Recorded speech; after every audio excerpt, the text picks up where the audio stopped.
Alors bonjour, ici François Poisson pour Télécart. Nous sommes présentement dans le secteur Gentilly de Bécancour à une activité des producteurs de lait du centre du Québec.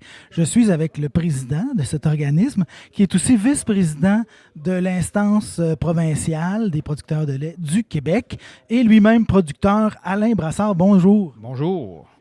Donc aujourd'hui, on a une activité d'information et de consultation et on est dans la MRC de Bécancour et on va faire les quatre autres MRC de la région là, dans les semaines qui viennent. Oui, exactement. C'est la même chose là, qui se passe dans chaque région du Québec. À chaque année, on a une tournée, on appelle ça notre tournée de consultation de secteur. Fait que on fait là, on essaye de regrouper. Ici, c'est fait par MRC. Puis là, on essaye de rencontrer le plus de producteurs possible là, à ces occasions-là. Et cette année, j'avais très hâte parce qu'après 2 années de pandémie, on avait fait ces rencontres-là par téléconférence et je pense qu'on avait très hâte de rencontrer les gens à nouveau en vrai parce qu'on a la chance là, d'échanger avec nos producteurs. C'est vraiment important pour nous autres, là. Là, ce matin, est-ce que les auditeurs de Télécart vont pouvoir voir? C'est la partie où on trace le portrait de l'industrie en ce moment, là, avec les statistiques des années précédentes. Puis aussi, un peu ce qui s'en vient en termes, entre autres, de développement durable, tout ça. Cet après-midi, c'est plus des consultations. On voyait déjà que ce matin, les gens ressentaient un besoin de s'exprimer. Alors, comment ça va se passer cet après-midi? Oui, bien, vous avez raison. Là, cet avant-midi, c'est important pour bien comprendre où est-ce qu'on va aller. Pour consulter les producteurs, il faut d'abord et avant tout faire un bilan de ce qui s'est passé, entre autres, dans les dernières années et surtout la dernière année. Et aussi, cette année, ce qui est particulier, on est à l'étape de planification stratégique pour positionner l'organisation pour le futur. Et cet après-midi, ce qui fait partie de notre exercice de planification stratégique, on commence à mettre les pièces en place pour s'organiser pour le futur. Entre autres, là, au niveau de données, on parle de prélever là, pour l'administration de l'organisation. Bien, c'est des sous qu'on demande aux producteurs pour être capable que l'organisation est capable de faire ses devoirs. Puis l'autre, ben, c'est plus, entre autres, au niveau de la transformation laitière. Là, on va discuter pas de projet, mais de problèmes via la transformation de toutes les composantes du lait, là. Là, quand les gens sont intervenus, ce qui ressortait beaucoup, c'était la charge de travail que représentent toutes les exigences qui sont mises sur les producteurs. Donc, est-ce que vous avez cet après-midi des choses à leur présenter qui vont venir leur faire entrevoir que cette charge-là sera peut-être amoindrie? Bien, honnêtement, j'ai pas d'éléments nouveaux à présenter cet après-midi, mais ça fait partie. Cet avant-midi, on a parlé d'un plan de développement durable et c'est un des éléments, là, si on veut un secteur veut demeurer durable, ben ça passe d'abord et avant tout par l'humain. Si l'humain a une surcharge de travail, ça l'hypothèque, exemple sa santé, ben ça sera pas durable. Fait que c'est un des éléments, puis ça fait partie de notre plan d'action là, en durabilité. C'est sûr que quand on parle de durabilité, il y a la portion. On a la première idée qu'on a en tête quand on parle de durabilité, c'est l'environnement. Mais la durabilité, c'est pas juste l'environnement. C'est l'environnement, c'est l'aspect que je parlais au niveau de la santé des producteurs, la charge de travail en fait partie. C'est aussi, on est un secteur qui est très présent dans toutes les régions du Québec. C'est aussi l'aspect social. Puis ça, via les producteurs aussi, là, quand je parle d'aspect social, les producteurs de lait, à chaque année, font des dons de lait ou de produits laitiers. Ça fait partie aussi de l'élément social. On contribue aussi aux activités sportives dans chaque région, soit par des produits ou des commandites. Fait que c'est tous ces éléments-là qui est dans notre plan qu'on fait déjà, mais on veut faire un constat. Il y a tout le temps des pistes, des points qu'on peut améliorer face à ça. Et la santé des producteurs, la charge de travail, c'est un point à améliorer. Est-ce que c'est là-dessus que vous allez les consulter cet après-midi? Parce que, en fait, bon, vous venez ici pour les voir et vous disiez que c'était un processus qui allait aboutir l'année prochaine avec des choses concrètes qui vont être appliquées sur le terrain. Donc, sur quoi exactement vous allez les consulter cet après-midi? Cet après-midi, il y a 2 volets sur la consultation. Là, on parle d'un prélevé pour l'administration de l'organisation. C'est tout ce qui fait l'organisation. Elle s'occupe de toute la mise en marché du lait au Québec. On a aussi des discussions avec les autres provinces parce que la mise en marché du lait, elle ne se fait pas juste dans une seule province, c'est canadien. Fait que ça fait partie. Fait qu'il y a on parle de sous pour financer l'organisation pour être capable d'atteindre les objectifs stratégiques qu'on a mis dans notre planification stratégique. Ça, c'est un volet. Puis l'autre volet, bien, c'est au niveau de trouver des solutions à nos capacités de transformation. Est-ce qu'on parle d'un fonds? C'est un fonds pour aider, soutenir les initiatives en transformation. On ne parle pas d'investir dans une usine, mais être capable de se créer un levier pour qu'il y ait des investissements en transformation parce que on a, avec la croissance des marchés au niveau canadien, au niveau de la matière grasse, le beurre, la crème sont en croissance, mais ça l'amène des surplus de solides non gras qui sont pas tout le temps mis en marché de façon adéquate. Fait que c'est ça, c'est pour ça qu'on le fond, qu'est-ce qui va être question après-midi, ça va être ça. On parle de charge de travail. Alain Brassard, là, producteur laitier, là, ça implique au niveau régional, provincial, comment on réalise à faire ça? Ben, des fois, ma conjointe me dit que je suis un peu fou. Mais non, je fais des blagues. Là. J'ai la chance là, de m'impliquer là, aux producteurs de lait, tant au niveau régional qu'au niveau provincial. Là. Ça prend une grande partie de mon temps. C'est parce que j'ai une équipe de travail incroyable à la maison. Là. J'ai un garçon à temps plein, un à temps partiel. J'ai mon frère avec lequel je suis associé depuis 1992. Fait que, on est une très bonne équipe. On a aussi deux employés, là, 2 travailleurs étrangers qui nous aident à la ferme. Fait que c'est ce qui me permet de pouvoir m'impliquer pour le bien des producteurs, là, parce que je ne le fais pas pour la ferme, pour ma ferme. On le fait parce que je crois fermement ce système-là. Je crois dur comme fer. Puis je veux que les générations qui vont nous suivre aient justement une qualité de vie et une durabilité. Ça fait partie, c'est pour ça, c'est ça qui me motive à m'impliquer autant. Et on s'est organisé là, avec comme je disais, la force de l'équipe qu'il y a chez nous. On s'est organisé pour que je puisse avoir du temps pour les producteurs de lait. Mais là, d'avoir quelqu'un de la gang qui revient avec les informations de première main, ça peut pas être nuisible, ça, pour une entreprise. Non, c'est pas nuisible, mais par contre, il faut pas... il y a quand même des informations quand on fait partie de ces organisations-là, quand on développe des projets, quand on fait part des décisions. On ne peut pas tout partager à nos pairs là, à la ferme. Il y a des choses qui doivent demeurer confidentielles. Ça, ça fait partie du code, là, un code, je vais le dire, un code de bonne pratique, là, mais c'est essentiel. Mais il reste que c'est quand même intéressant. Moi, personnellement, je vais chercher aussi, c'est des belles expériences de vie. On apprend beaucoup à travers ça. Fait que, en résumé, je me réalise dans ça, mais en même temps, je le fais, comme je l'ai dit tantôt, je le fais pour l'intérêt des producteurs puis pour développer le système de gestion de l'offre. Là, c'est le meilleur système au monde. Je crois dur comme fer, c'est un système qui est collectif, nos détracteurs nous disent qu'il est dépassé. Loin de là, on l'a vu pendant la pandémie, là, de nourrir notre monde, d'être capable de gérer qu'il n'y ait pas de gaspillage le moins possible. C'est pas qu'il n'y en a pas jamais, mais qu'il n'y ait le moins possible. Mais ça fait partie des bases de la gestion de l'offre. On parle de cas de bonne pratique, mais c'est de la déontologie quelque part parce qu'il y a des négociations, c'est des millions, c'est des milliards même au Canada. Exactement, il faut respecter ces codes-là. On est tenu à être confidentiel, fait que ça, je suis très, très, très rigoureux là-dessus. Ben, merci beaucoup, Alain Brassard. Je vous souhaite un bon après-midi avec votre gang de producteurs, puis à l'année prochaine. Ça m'a fait plaisir. Merci.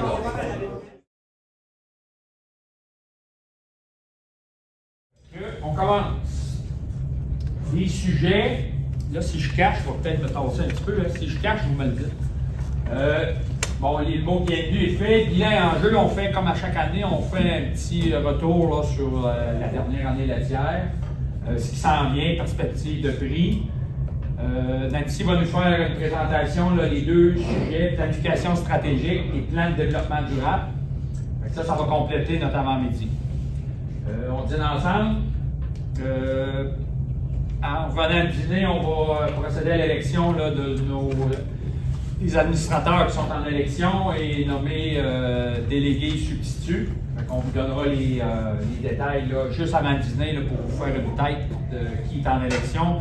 Puis vous allez pouvoir capaler pendant la période de dîner. Puis l'après-midi, on va parler. C'est volontaire, on a regardé ça pour l'après-midi. Là, on parle d'argent. On parle de mise en place d'un fonds de gestion de surplus de lait et crème et hausse du prélevé de fonds d'administration. C'est deux sujets auxquels on veut avoir votre point de vue. On va vous expliquer c'est quoi le contexte et pourquoi qu'on demande là, des prélevés. Puis on se garde une période là, à la fin, une période d'échange de tout autre sujet, là, des questions ou des résolutions que vous vouliez emmener à l'Assemblée générale, bien, ça va être le temps de jaser de ça. Ça vous va?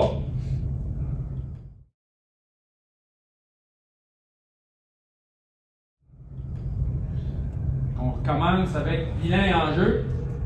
On va situation des marchés, production, le revenu de la dernière année et perspective de prix. Et on va regarder aussi au niveau du transport du lait. Là, on a une entente de 2 ans avec la Convention de transport. Enjeux nationaux, tout ce qui se passe au niveau national, tout ce qui se passe au niveau P5. Pour ceux qui sont moins familiers, P5, ben, c'est la mise en commun des 5 provinces de l'Est. Puis quand je vais parler de P4, c'est la mise en commun des 4 provinces de l'Ouest. Puis quand je parle de P10, ben, c'est tout le Canada. Je vais le dire souvent aujourd'hui, là, mais je veux que ça soit clair pour tout le monde. Les dossiers et travaux qui sont en cours là, dans différents, dans tous les domaines. Au niveau des marchés, la première, le graphique que vous avez, je vais tester mon pointeur, il va très bien. Hier, il avait mal, mais là, il va bien. Oui, c'était bien le gars hier, il avait mal. OK. On regarde l'année, vous avez ici en rouge l'année laitière qu'on vient de commencer. Vous avez 21-22 en bleu. Vous avez 20-21 en brun. OK? Vous voyez que ça, c'est l'échelle nationale, à l'échelle canadienne, P10. Vous voyez que la production était plus basse que l'année 2021. OK? Vous voyez, je ne l'ai pas mentionné, en termes de, si on le ramène en volume, c'est presque 1% de moins en volume au niveau national. Et si on le ramène en termes de matière grasse, c'est presque à zéro, c'est 0,12%. Ça veut dire que nos taux au niveau national, les taux de matière grasse ont augmenté. On a livré presque la même quantité de kilos. Mais en volume, on a moins livré de lait. On va regarder à l'échelle du Québec. Un petit rappel avant d'aller à la production, à l'échelle du Québec, je parle de la production en 2021, on a 1,7 de plus en volume. OK? On a produit plus de volume au Québec, on est un peu différent de l'échelle nationale. 1,5 en kilos de gras, la même tendance. Plus de lait, mais aussi plus les composantes sont meilleures. Juste pour vous donner une idée, l'année dernière, le taux moyen alentour de 4,2. On est présentement en décembre. Je regardais les statistiques hier, on est à 4,3 de taux moyen de gras au Québec. Un petit rappel des changements du droit de produire. On se rappelle qu'en décembre 2021, on avait eu moins 1%, une coupure de 1% sur le quota, parce que les marchés, la réouverture des HRI faisait son état, mais les marchés ça avait baissé. 2%, par la suite, en avril, on a remis un autre 2%. Il y a eu 10 journées additionnelles. On se rappelle aussi, en cours d'année, à partir du 1er août, on a un changement au niveau de la tolérance. Ça avait été annoncé, là, ça faisait 2 ans que ça avait été annoncé, mais ça s'est c'est devenu en force à partir du 1er août. On est passé de moins 30 à moins 15 jours. La tolérance moyenne de novembre, qui est aussi celle de décembre, c'est le même chiffre, moins 6,4 jours. L'année en cours, 2022-2023, ben, vous le savez, octobre, on a eu un 2 de quota de plus, puis on a rajouté un 2 en janvier. Il y a eu 12 journées additionnelles. Chose qu'on va le voir, je ne l'ai pas mentionné, il s'est produit moins de lait au niveau national, ce que j'ai dit tantôt. Le Québec, on n'a pas suivi cette tendance-là, mais au niveau national, ce qui se passe, entre autres, dans P4, dans l'Ouest, présentement, le quota des provinces de l'Ouest est rempli à 92 %. Pourquoi il est rempli à 92 %? C'est parce qu'il y a un manque de capacité de transformation. Le quota a été mis aux producteurs, mais étant donné qu'ils ne sont pas capables de tout transformer le lait, ben, ils ont même limité, dans la dernière année, ils ont même limité la production, ils ont limité la progression de tolérance parce qu'ils auraient été obligés de jeter du lait cru, pas juste du lait écrémé, du lait cru. Fait qu'il y a vraiment un déficit de capacité de transformation qui est majeur dans l'Ouest. Puis on va en parler après-midi, là. Dans l'Est, c'est moins pire, mais on a aussi cette réalité-là. On va avoir la chance d'en jaser. Cette photo-là, je prends quelques minutes pour vous vraiment l'expliquer et que vous l'ayez en tête parce que c'est vraiment important qu'on ait cette photo-là pour comprendre. Ça nous aide pour après-midi, le sujet qu'on va parler du prélevé des solides non gras. Ça va nous aider là, à avoir, avec cette photo-là, ça nous permet de mieux comprendre la réalité canadienne. Et ça, c'est la répartition des ventes P10 et Québec. Ça, c'est où est-ce qui va notre lait. Le lait qui part de la ferme, dans quel créneau de marché qui est vendu. Les ventes canadiennes, 23 % en beurre, 28 % en lait et crème. Ça, c'est la classe 1. On a 41 % en fromage, 8 % en yogourt crème glacée. Si on va au Québec, on est à 19 % en beurre, un peu moins. On a 11 %, 52 % en fromage, 11 % de plus que le reste du Canada. On a 18 % en lait et crème, 10 % de moins qu'à l'échelle canadienne. 11 % en yogourt. Le portrait est différent, entre autres, dans le lait de consommation et dans les fromages. La réalité québécoise, nos transformateurs sont davantage présents dans le fromage. On est le plus grand fabricant de fromage au Canada. Et on est moins présent à cause de notre consommation. Le lait de consommation est davantage consommé en Ontario et dans l'Ouest. Ça, c'est important de comprendre ça et d'avoir ça en tête parce que ça a un lien avec les solides non gras, puis les capacités de transformation, puis les surplus structuraux, il y a un lien à faire avec ça. Si on regarde les marchés, situation des marchés, recul du lait de consommation d'environ 2,3 %. On le voit que pendant l'épisode, ici, là, on n'a pas les mois, les années. Ici, ça, c'est pendant la COVID. On voit que depuis 2016, la courbe est assez semblable, environ 1,5 % de déclin par année. Mais on a eu une croissance pendant l'épisode de la pandémie, puis là, on est revenu à peu près dans les mêmes eaux, même une légère, on est sur la même pente de décroissance. La crème, toujours en croissance. Encore davantage ici, il y avait une bonne croissance juste avant la pandémie. La période pandémique, il y a eu une légère décroissance. Mais les HRI, toutes les Tim Hortons, tous les magasins, la restauration rapide fermée, ils consomment beaucoup de crème dans ces institutions-là. Fait que ça a eu un déclin pour la crème. Fromage, un déclin de 2,8 %. Entre autres, à cause des importations. Les importations qui ont cru, on va le voir un peu plus loin. Un petit peu un ralentissement aussi au niveau de la consommation. L'autre facteur qui est important, vous voyez ici, proportion des ventes de matières grasses liées aux classes spéciales. Bon, c'est quoi les classes spéciales? On appelle ça la classe 5. C'est des classes qui avaient été mises à l'époque pour compétitionner l'entrée de produits, parce que le gouvernement il rentrait à l'époque l'huile de beurre, pour ceux qui sont un peu plus vieux, là, ils se souviennent de ça, l'huile de beurre qui rentrait, les kits à pizza.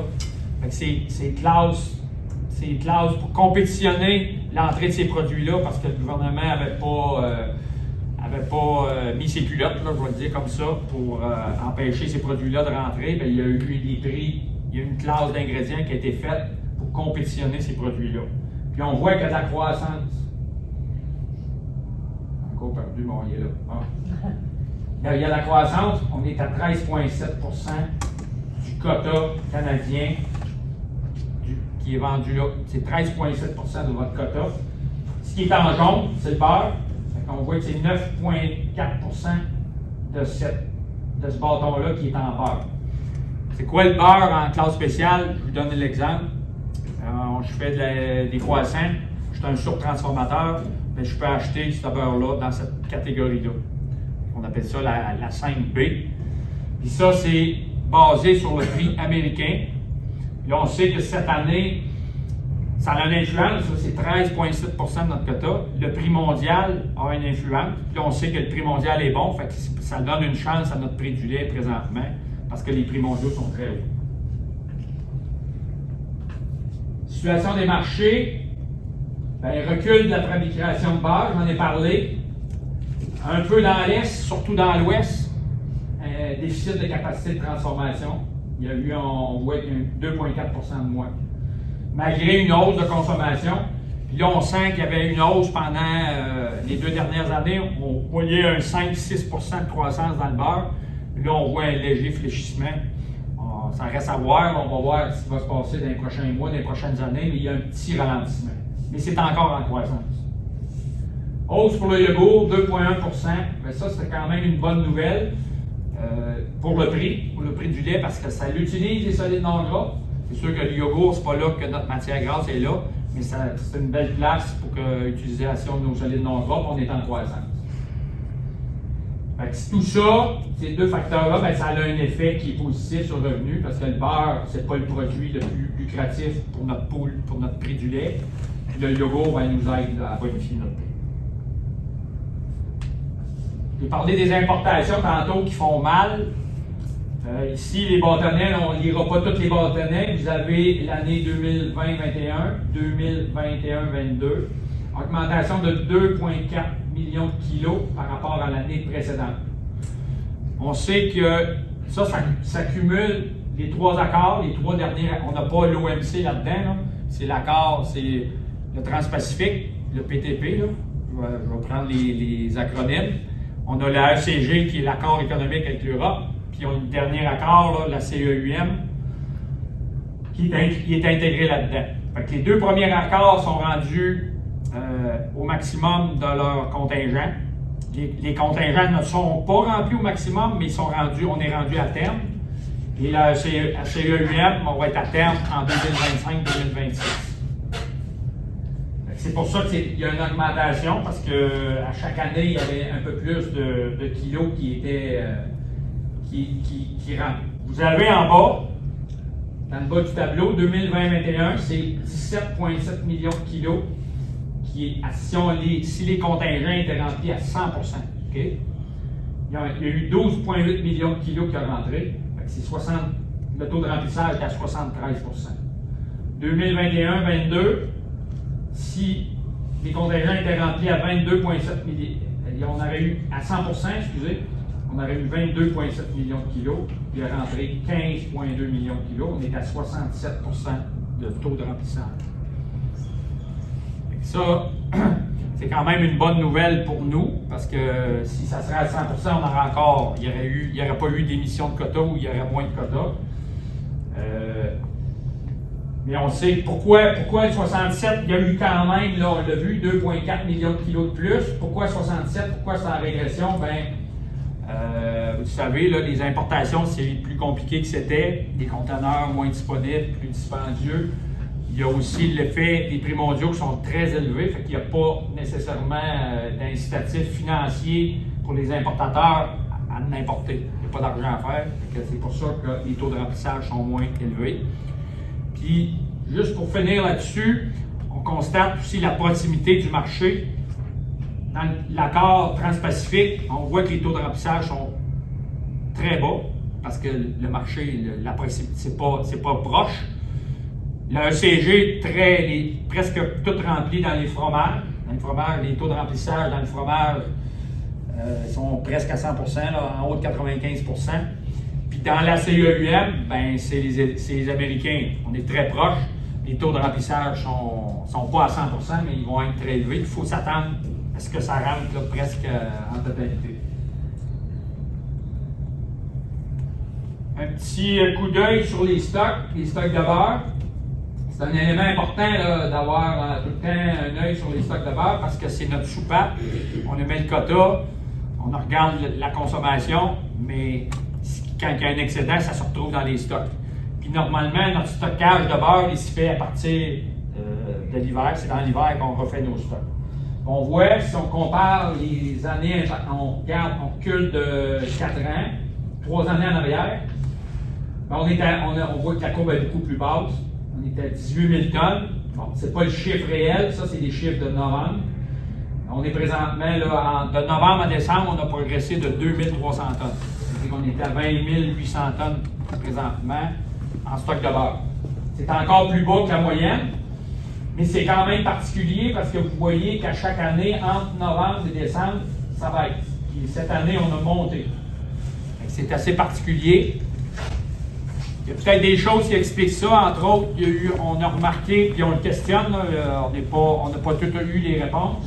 Pourquoi les stocks ont monté de 2300 tonnes en décembre? Bien, il y a eu moins d'utilisation dans les classes spéciales, ce que je parlais tantôt. Peut-être parce qu'on sait que le prix mondial de la matière grasse a une tendance, le prix du beurre, on sait que le prix du beurre, parce que c'est connu 2 mois à l'avance, on sait qu'il va y avoir une petite tendance à la baisse. Il y a peut-être des achats qui ont été retardés. Ça, c'est peut-être une hypothèse. L'autre, bien, la consommation du beurre. Je vais parler tantôt qu'il y avait une régression. Il y a peut-être un élément là, mais on va le fouiller. Tantôt, j'ai parlé d'une émission de quota de 2 %. Mais le 2 % là, j'ai passé rapidement.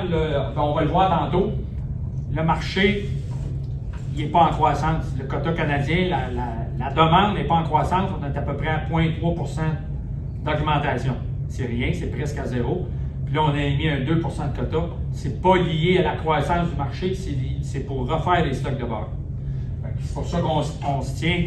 Puis la Commission canadienne du lait était en état de panique parce qu'on sait que 18 000 tonnes, puis on se ramassait en décembre 2023. La prévision de la CCL, on avait peur d'être en bas de 10 000 tonnes. Parce qu'il y a une consommation de beurre à l'automne. Mais moi, je suis convaincu qu'on ne sera pas là. Premièrement, on a monté de 2300 tonnes. On a donné un signal de production au producteur. Le lait va être là. Il suffit de le transformer. Il faut que nos transformateurs nous suivent. Mais on ne sera pas en bas de 10 000 tonnes, je suis convaincu. Les besoins totaux, on y arrive. J'avais devancé avec mon 0,3 %, il est là. Ça, c'est le besoin totaux à l'échelle canadienne. On voit qu'on est en croissance. Si on regarde les dernières années, on est à 0,3 % cette année-là, mais il y avait quand même une bonne croissance. Si on cumule les 3 dernières années, Nancy, tu me corrigeras, mais il me semble que c'est 3,3 % d'augmentation en moyenne. Mais on voit que 21-22, là, on est vraiment quasiment à zéro. Bon. Ralentissement des ventes, augmentation des parts des importations, c'est ce qui fait que le quota, parce que ça, c'est tout le temps la croissance nette quand on enlève les importations. Puis augmentation, augmentation des quantités d'importation. Vous le voyez ici, le cumulatif des importations, c'est le bâtonnet noir de 3 millions. On est rendu, on l'a vu tantôt, 15 millions de kilos. Le quota canadien est à 412 millions de kilos. Fait que ça nous donne là, ici notre 0,3 % de croissance. Après ça, j'ai-tu. Bon, légère baisse du quota des producteurs à P10, là, c'est la conclusion.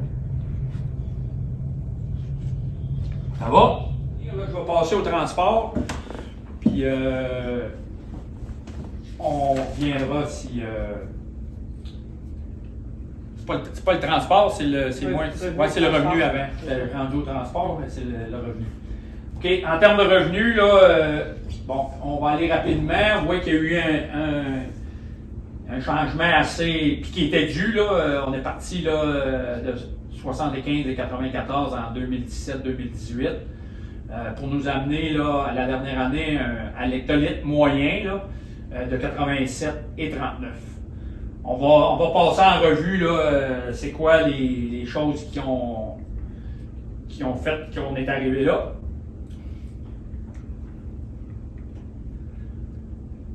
Bon, le 12 mois, je l'ai dit.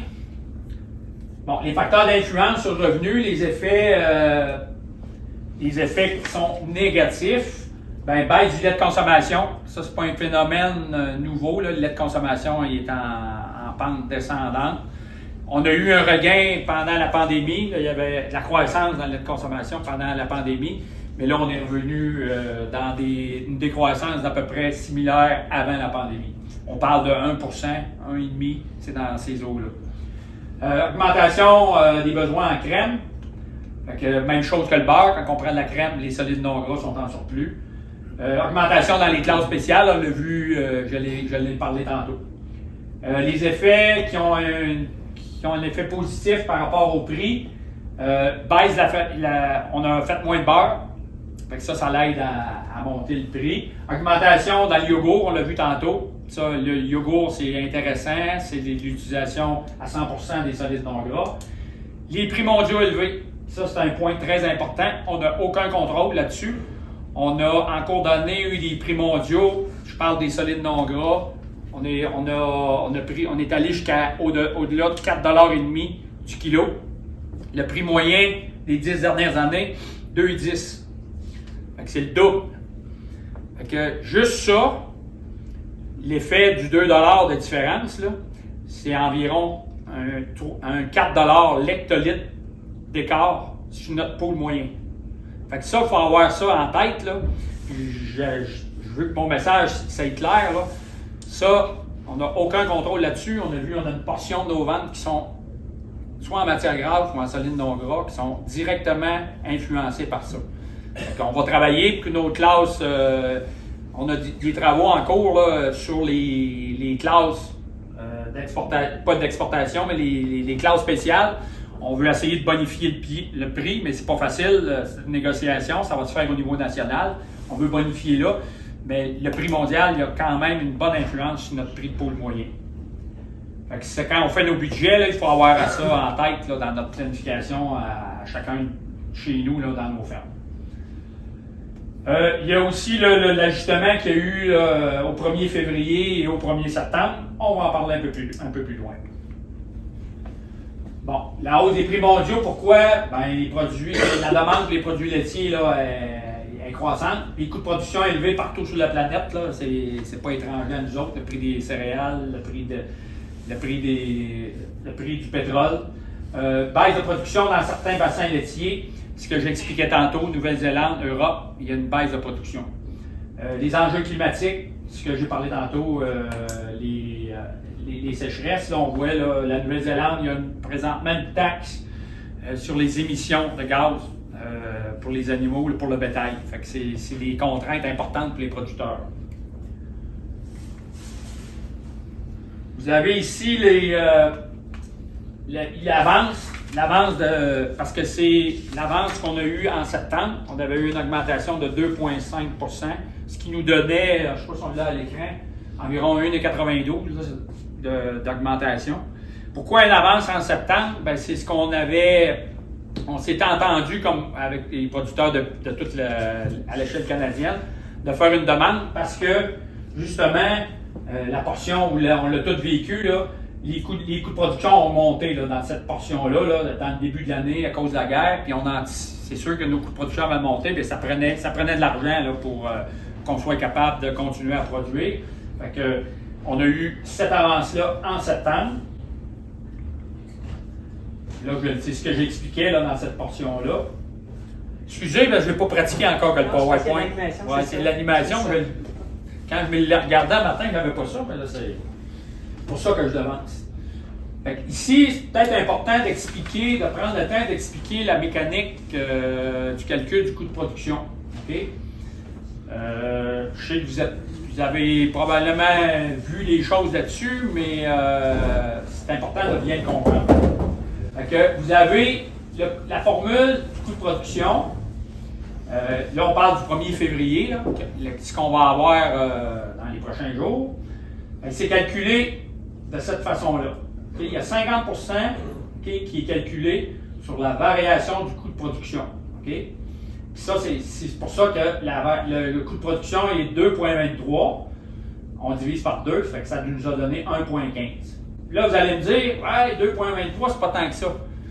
Mais c'est que ce qu'on ne dit pas dans cette diapo-là, c'est qu'on avait capté l'augmentation parce qu'on avait eu des augmentations importantes. Parce que c'est toujours sur les chiffres, comme ça, c'est sur les chiffres de 2021. On est toujours un an en retard parce qu'il faut donner le temps à l'enquête du coût de production d'avoir les résultats. Mais on l'indexe au 3e trimestre de l'année en cours. Ça veut dire qu'on vient chercher les données les plus récentes. Fait qu'on avait capté les augmentations là, de la partie 2021, ils étaient déjà captés. C'est ce qui explique l'augmentation antérieure qu'on a eue de. Comment qu'on a eu 8 points. C'est comment l'autre avant 8,4, c'est ça? Je me souviens jamais des chiffres. Mettons 8 bien, on l'avait capté. C'était sur les chiffres de 2020, mais on avait indexé au 3e trimestre. Fait que c'est pour ça que. Puis l'augmentation, dans cette période-là, n'a pas été aussi importante, parce que vous vous souvenez, pendant 2021, les taux d'intérêt ont baissé, les pétroles n'avaient pas augmenté. Fait qu'on l'a vécu dans la première portion de 2022, en janvier, avec la guerre, ça avait monté. Puis c'est pour ça qu'on a demandé l'avance.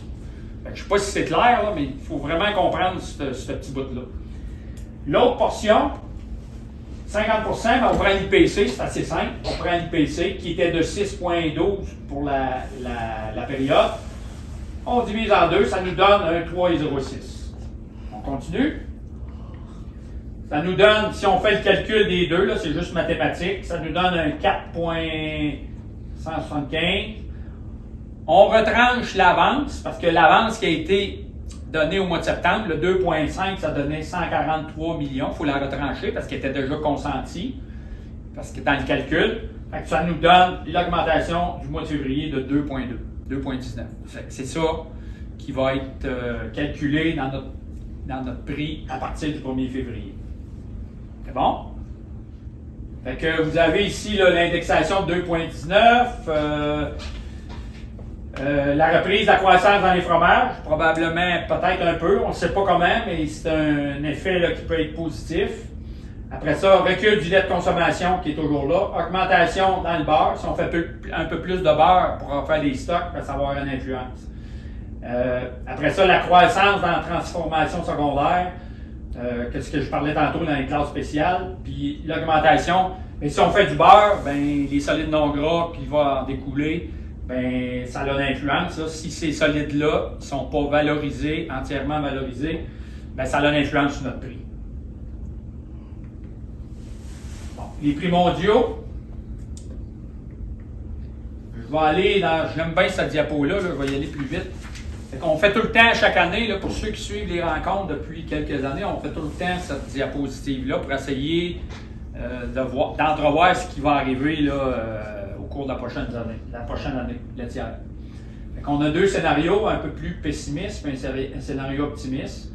Fait que là, ici, dans l'hypothèse du pessimisme, on prend un lait à boire, une décroissance de 3 %, c'est quand même plus haut que la normale. Une hausse en classe 5 et classe spéciale de 15 %, c'est quand même aussi appréciable. Après ça, les prix mondiaux, en classe spéciale, là, la moyenne 12 mois à 7,52, on était beaucoup plus haut que ça, on était en haut de 10 $.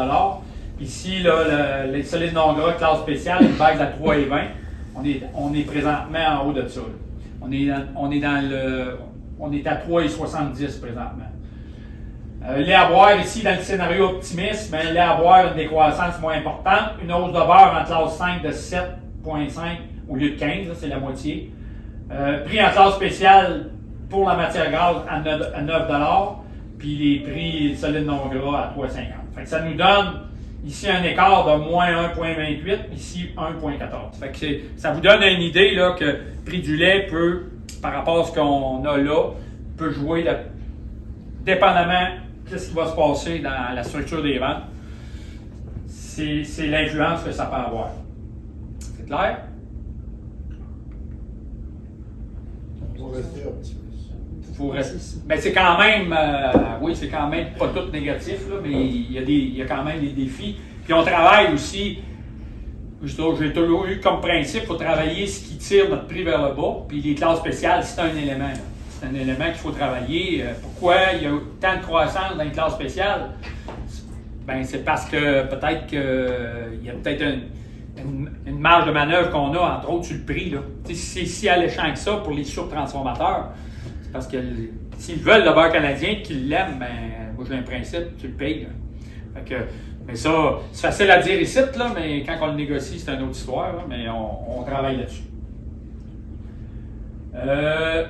Bon, déséquilibre entre ça, on va en parler amplement après-midi, entre la croissance des ventes de matières grasses et celle des solides non gras. Après-midi, on va faire une présentation de presque 1 heure là-dessus. Là, vous allez être au fait de ça. Bon, la pression sur le revenu, le défi de gestion des solides non gras, surplus dans un contexte là, de capacité de transformation. C'est davantage dans l'Ouest, mais c'est aussi notre problème là, dans le P5. Prix mondiaux élevés, effet surveillé. Là, on est sur une belle bulle. Les prix mondiaux sont hauts. Ça nous aide pour le prix du lait. Mais il faut avoir ça à l'esprit.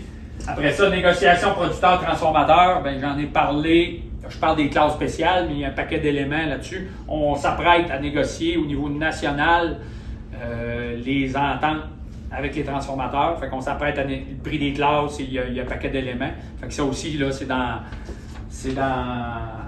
en cours là, c'est un objectif pour nous autres pour être capable de garder un revenu pour notre lait. Transport, là je suis au transport. Okay? L'impact de la hausse du coût de transport, ben, comme vous le savez, le diesel a un bon impact là, sur le prix du transport. On l'a vu, vous voyez, vous avez à l'écran les prix moyens au cours de l'année. On est parti de là, on est là. Fait que ça a un impact très important. Vous voyez les coûts ici, l'évolution 2017 de 2,43 à 2,97. Si vous prenez votre paye de lait ce matin, elle n'est pas là, elle est plus que ça. Les coûts ont continué d'évoluer. Fait que ça, c'est le prix moyen pour l'année. Et en cours de route, il y a eu une entente avec les transformateurs, on va le voir plus loin. Fait que c'est ce qui fait que. Puis il y a eu des avances de données, là, parce que l'entente qu'on a eue, les contrats de transport qu'on avait avec les transporteurs dataient. On était sur les chiffres de 2019. On était 2 ans en retard. On a réussi à s'entendre pour 2020-2021. C'est ça qui fait que notre coût de transport, là, je ne sais pas s'il y en a qui ont le paye proche, là, mais il doit être alentour de 3 et je ne vais pas regarder ce matin, on pourra regarder, 3,40 à peu près. Là, puis ça a monté plus que ça. La période qu'on a donné des avances, ça se paye sur le mois, fait que ça a monté là, à 3,70 à certaines périodes. Puis le diesel était plus haut que ça aussi. Là. Ça aussi, ça a une influence.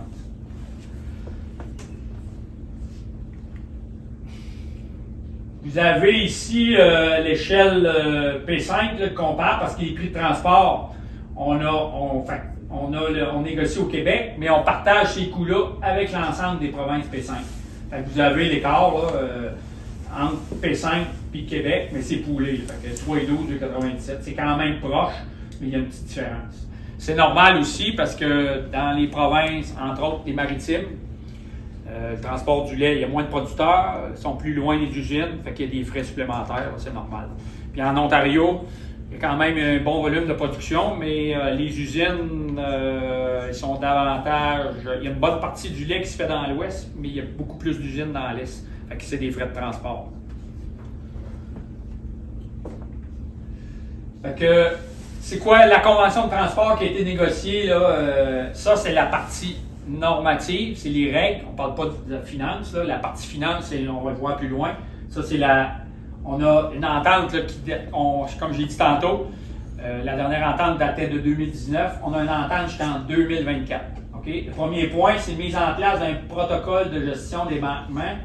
Ça, c'est la qualité de travail des experts essayeurs. Okay? La qualité à la ferme, la prise des échantillons, tout ce qui est travail. À l'usine, partout. Fait que là, on avait beaucoup de... Bon, il y avait certaines lacunes à ce niveau-là. On a réussi là, à convenir d'un protocole que quand il y a un travail qui est mal fait, ben il y a un système là, de démérite qui va s'installer au niveau. Fait que il n'y avait rien avant. Là. Avant, on n'avait absolument rien. Le seul moyen qu'on avait, c'est résiliation du contrat. Vous comprenez bien que fallait aller à la régie pour faire ça, ça se faisait pas.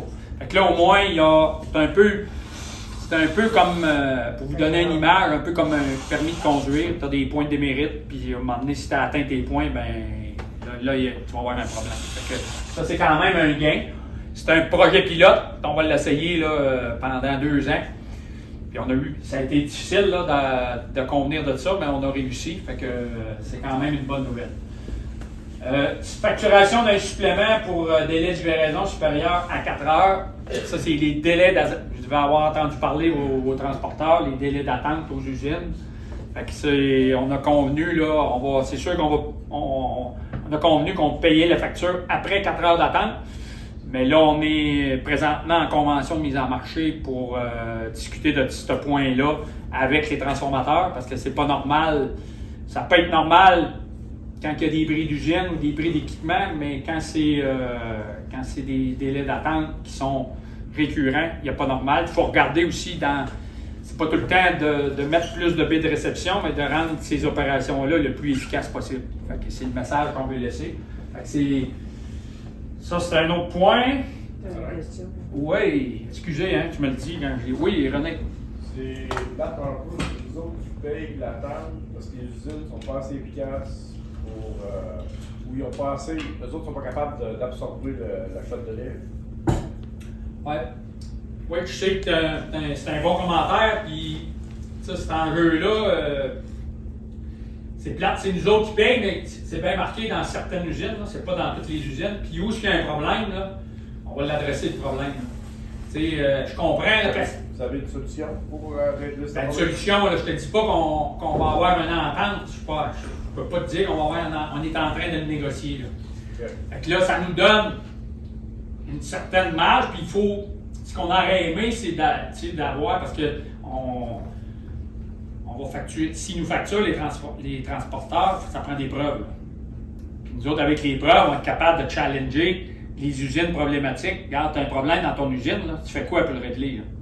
Si ça peut être un ajout d'une porte, mais l'autre, ça peut être aussi quelqu'un qui est à la baie de réception, qui ralentit le trafic. Là. Il y a toutes sortes de choses dans ce monde-là. Là. Fait que, il faut c'est ça qu'on va travailler. Puis là, on va essayer de négocier de quoi les conventions de mise en marché. Là. Tu vas avoir la traditionnelle réponse, pénurie de main-d'œuvre. Oui, on l'a déjà la réponse. Mais c'est la réalité d'aujourd'hui, là, mais on va essayer. Je pense que ce qu'il y a avec ça, c'est qu'il va y avoir des transports. Je dis pas ça qu'on va gagner, là. C'est pas ça que je dis, mais ils vont avoir l'occasion d'avoir une photo. Là. Puis quand il y a un problème dans une usine, là on pouvait bien envoyer des photos des files d'attente, mais là, on va avoir des faits concrets, on va avoir des factures. Fait que nous autres, on va être à même de. Ça nous donne un certain poids. Je ne te dis pas qu'on va gagner, mais un certain poids. Mais tu sais, c'est bien beau, à un moment donné, on refile la facture, là, mais à un moment donné, il va falloir que ça arrête, ça. Ouais. Mais on l'a limité, là, c'est vraiment limité à quel. On n'a pas embarqué là-dedans à faire ça à toutes les usines. Là. Il y a des endroits que ça va très bien, puis c'est limité à certaines journées, c'est pas là le problème. Il faut comprendre aussi les transporteurs, quand tu es une attente, puis que ça fait 6 heures d'attente, on n'aimerait pas ça nous autres. Ah, c'est sûr, mais il faut comprendre. Ils sont très bien payés, pareil, là, aux transporteurs de lait. Ça, oui, mais il faut que le service se fasse. Ouais. C'est bon. Mise à jour des paramètres pour établir les tarifs de transport. Là. C'est une entente par rapport au calcul du temps de déplacement. Là. Il y a une formule, on a refait la formule. établissement du prix des équipements, ça aussi, là, on a une méthode, parce qu'avant, c'était toujours un astinage. Là, on a une méthode. Et on va par un tierce partie pour vraiment déterminer l'équipement adéquat puis la valeur.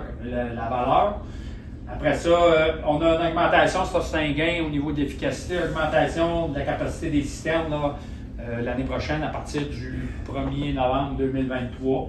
La capacité va être augmentée. Après ça, ajustement des tarifs là, de novembre 2020, ça c'est la partie monétaire. Alain? Oui. Alain, si tu augmentes les capacités des citernes, tu vas t'envoyer un courriel ou un message au producteur pour vérifier leur entrée de coût. Ouais, regarde, les citernes, ils ne changeront pas, là. T'sais, les citernes, là, ils sont... la plupart des citernes au Québec, là, sont capables de mettre 38 000 litres. 38 000, presque légal. Si on augmente la capacité à 36 000. Il y a encore de marge de manœuvre. Et nous autres, pourquoi ils ne veulent pas aller, on pourrait dire, on y va à 38, mais il faut voir aussi, c'est pas toujours facile aussi d'emplir à 100% les autres, si tu cherches, c'est de l'avoir le plus plein possible, c'est le plus payant. Mais tu sais, quel volume, il faut qu'ils se gardent une marge de manœuvre. Les volumes des producteurs varient. Fait que les entrées de cours, c'est toujours un objectif d'avoir des entrées de cours adéquates pour être capable de recevoir ces camions-là. Mais les camions sont déjà en mesure d'avoir ce chargement-là. J'ai juste plus peur des vitrines. Chez nous, ça ne rentre pas encore. Ouais, mais les vitrins, il y en a une douzaine au Québec, là. Puis, tu sais, par expérience, puis pour avoir discuté avec les transporteurs, là, on s'en va pas vers ce genre pour le futur, là. C'est un équipement qui est très efficace sur des longues routes, des gros volumes, mais quand on parle de ça aux transformateurs, ça ne rentre pas partout là, dans les baies de réception, c'est long. C'est efficace pour transporter du lait sur des grandes distances, mais regarde, dans un vitrain, là, tu rentres 43-44 000 litres, puis dans une 4 essieux, c'est 38 000. Là. L'écart n'est pas si grand. Là. Fait que je pense pas, là, les transporteurs sont équipés de ça. Premièrement, c'est dispendieux. Puis il y a aussi des inconvénients. L'hiver, reculer ça d'une cour, la traction n'est pas aussi bonne. Fait que je pense pas qu'il n'aura plus d'avantage, mais nous autres, on a mis un break là-dessus parce qu'il faut gérer le lait aussi. S'il y a une usine qui refuse de recevoir un bétrin, nous autres, c'est pas un critère. Là. Nous autres, on va livrer le lait où c'est le plus payant. On va pas livrer le lait en fonction que je veux pas ce camion-là, puis ça marche pas. Là. Fait que c'est pour ça qu'il faut le doser. En tout cas, ils sont pleins. Parce que commence à avoir du lait pas mal dans la cour. Ça fait 3 fois, c'était hier. Faut que tu checkes ses affaires. Il fait 3 fois qu'il déborde la vanne. Mon frère, hier matin, il est dans la slack. Fait que je finis là-dessus, je t'ai rendu dans mes avances de coûts. Fait que, comme je mentionnais tantôt dans le transport, on s'est entendu pour 2 ans, là, 2020 jusqu'à octobre 2022. Puis on est présentement on s'est entendu à la fin de cette négo-là pour refaire. On venait de finir de négocier, mais on a recommencé pour 1 an, là, pour celle de 2023, on est là-dedans. Que vous avez, en toute transparence, vous avez les augmentations. Vous allez me dire, c'est des augmentations importantes. Oui, il y a 8,4 d'augmentation sur le total de la masse monétaire, puis 4,7 2021-22. Il faut se rappeler qu'on part de 2019, il y a des écarts, les coûts. La main-d'œuvre, l'entretien et réparation, c'est pas étranger sur nos fermes. Là. Puis c'est ça l'entente. Fait que ça nous donne un effet estimé sur les coûts de transport de plus ou moins là, 10 %. Et c'est le cas aussi là, dans les autres provinces. Là, les augmentations, c'est à peu près dans des zones similaires. C'est bon? As-tu des questions? Ça va? J'achève. Je vous avais dit en début qu'on ferait un petit tour d'horizon là, sur les travaux, parce qu'il y a du travail qui se fait au niveau du Québec, mais il y a aussi beaucoup de travaux qui se fait soit au niveau national, soit au niveau P5. Fait que juste pour vous donner une idée, là, sans aller dans les détails, là, parce que je ne veux pas vous ennuyer avec ça, mais ça fait partie Ça fait partie un peu de, pas juste moi, les employés, puis Daniel Gobeil, votre président, puis moi, là, on est pas mal dans ces dossiers-là. Fait que, ici, au niveau national, un programme pour la croissance des marchés. Ça, c'est un dossier qu'on est en train de travailler pour solution des solides non gras, mais à l'échelle nationale. Fait que ça, c'est important pour avoir les mêmes conditions de marché, parce que c'est les mêmes transformateurs à la grandeur du Canada, mais il faut avoir les mêmes conditions. Fait que un programme de croissance des marchés dans n'importe quel produit, mais surtout dans les développer des marchés dans les solides non gras. Une réglementation modernisée, un partage d'équilibre des marchés. Je vais rapidement, là, une mise à jour de la stratégie nationale des ingrédients. Mais ça, c'est la négociation producteur-transformateur. On amorce ça là, à partir du mois de mars. Après ça, des outils pour les périodes de déséquilibre, là, le stockage, faire au plafond d'exportation. Exemple, la 4M, la poudre animale, ça en a un exemple. On a développé le plan C des fromages dans le temps de la pandémie. On avait développé ce programme-là pour avoir une soupape. Quand il y a des surplus de lait, les transformateurs peuvent stocker du fromage temporairement. Puis le financement a été fait par la CCL. Fait que c'est des initiatives qu'on essaye de trouver parce que les taux se resserrent là, sur le secteur. Au niveau P5, on va en parler après-midi, se doter de capacités de transformation additionnelles là, pour les surplus de lait crémé. Continuer d'explorer les possibilités de la politique de quotas. Ça aussi, ça fait partie des discussions. Celle-là, ça va être plus l'année prochaine, mais on y travaille. Au Québec, des règles d'allocation provinciale optimales. Ça, on parle des conventions mises en marché. Tantôt, j'ai parlé de ramener. On est présentement là-dedans, les conventions mises en marché. Avoir des meilleures règles. Tantôt, quand je parlais de l'allocation du lait, l'étaler mieux dans la semaine pour les usines de beurre, là, ça fait partie des discussions. Là. Ça en est un exemple de discussion qu'on va avoir. La page est pleine, là. On a un gros défi là, mais on est là-dedans. Après ça, des opérations efficaces, collecte de livraison aux usines. Ça a un lien avec le transport, ce qu'on a parlé tantôt. Ça, c'est le point-là.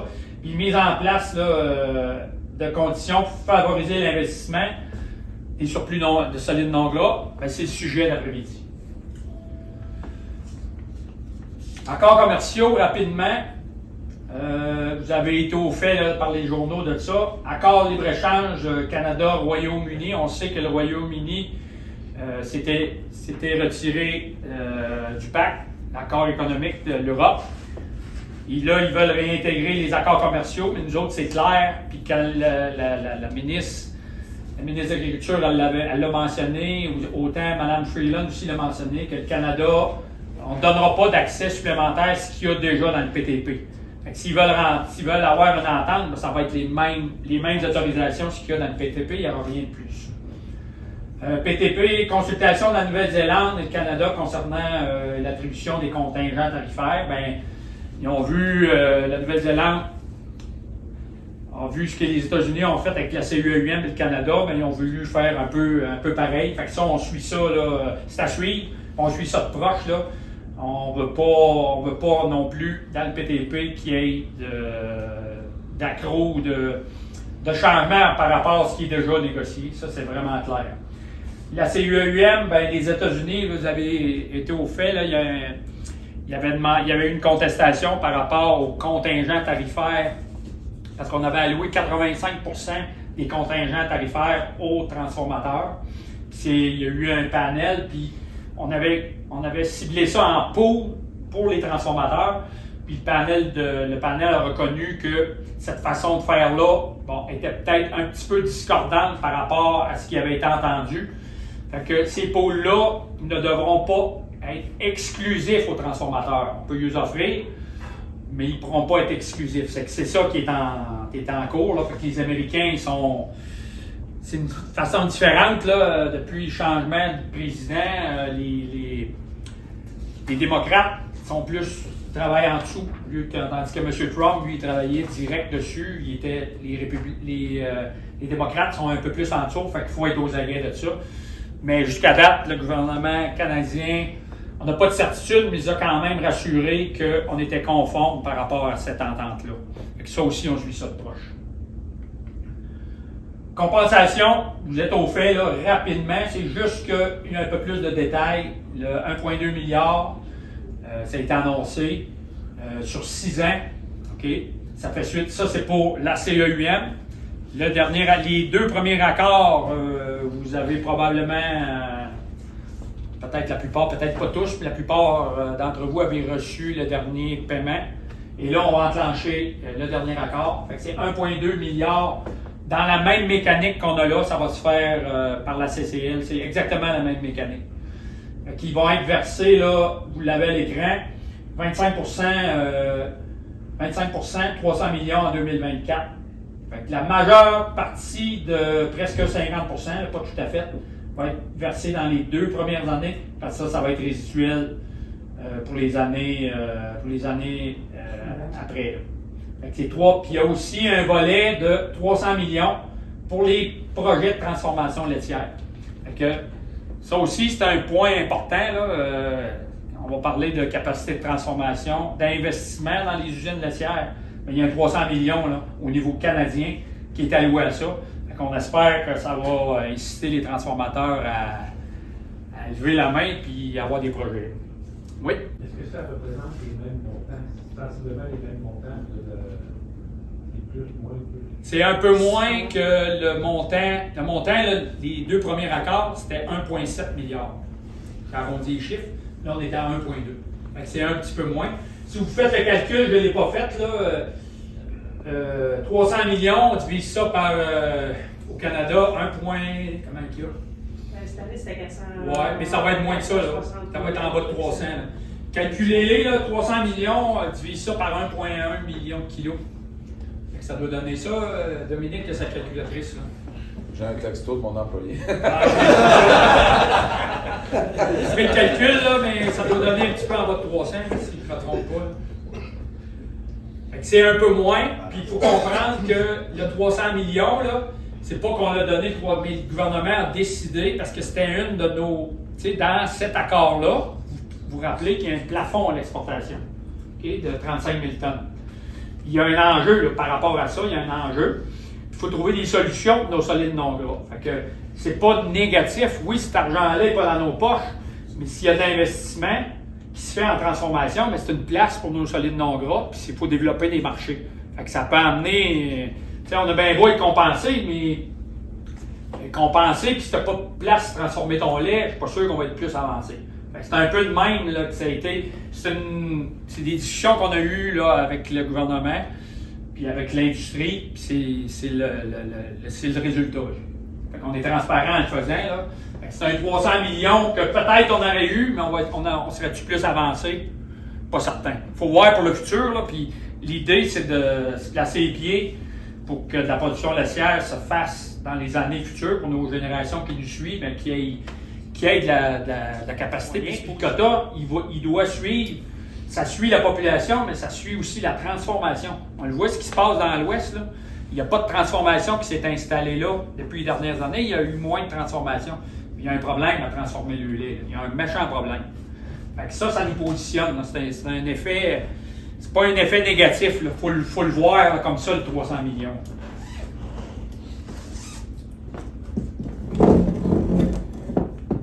Bon. Dernier versement. Je pense que vous appelez Nancy si vous avez du tout. C'est ça. C'est ça.